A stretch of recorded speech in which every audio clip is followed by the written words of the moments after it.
ধর্ষণের সর্বোচ্চ শাস্তি সেটা আইন ঠিক করবে। যেই সিদ্ধান্তই নেওয়া হোক সেটা খুবই অল্প সময়ের মধ্যে, 1 মাস সময়ের মধ্যে সেই সিদ্ধান্তগুলো বাস্তবায়ন করে ধর্ষককে সর্বোচ্চ শাস্তির আওতায় আনতে হবে।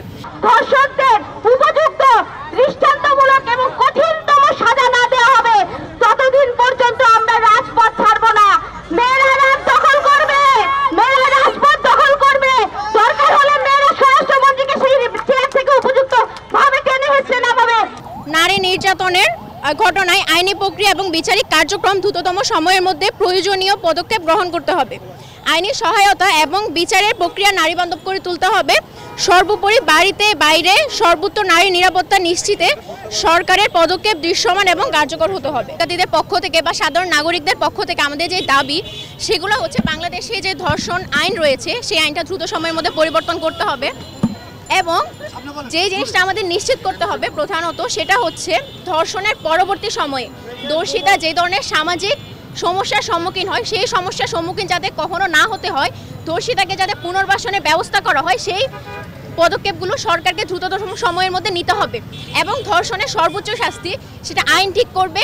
যেই সিদ্ধান্তই নেওয়া হোক সেটা খুবই অল্প সময়ের মধ্যে, 1 মাস সময়ের মধ্যে সেই সিদ্ধান্তগুলো বাস্তবায়ন করে ধর্ষককে সর্বোচ্চ শাস্তির আওতায় আনতে হবে।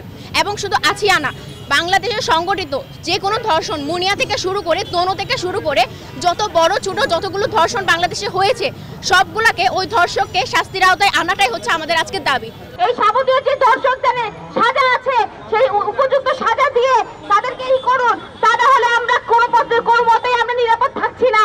আমরা আজকে রাস্তায় বের হব, বাসে চড়বো, ট্রামে চড়বো, কোথায় আমরা নিরাপত্তা বোধ করবো? কোথাও আমরা নিরাপদ বোধ করছি না। তাই আমরা আমাদের এই থেকে আমরা বলছি, আমাদের মঞ্চ থেকে, যে যতদিন পর্যন্ত ধর্ষকদের উপযুক্ত দৃষ্টান্তমূলক এবং কঠিনতম সাজা না দেওয়া হবে ততদিন পর্যন্ত আমরা রাজপথ ছাড়ব না।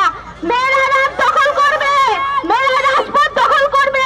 দরকার হলে মেয়েরা স্বরাষ্ট্রমন্ত্রীকে সেই চেয়ার থেকে উপযুক্ত ভাবে টেনে হেঁচড়ে নামাবে এবং আইনি ব্যবস্থা যতদিন পর্যন্ত না নেওয়া হবে সেই আইনি ব্যবস্থা নেওয়ার পক্ষেও মেয়েরা হচ্ছে তাদের যে ভূমিকা সেই ভূমিকা দেখিয়ে রাখবে।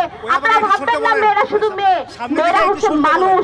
সেই মানুষ মাথা উঁচু করে বাঁচতে পারে, যেই মানুষ তারা অন্যায়ের বিরুদ্ধে কথা বলতে পারে, যেই মানুষ এই ধর্ষকদেরকেও সাজা দিতে পারে। তাই আমরা এমন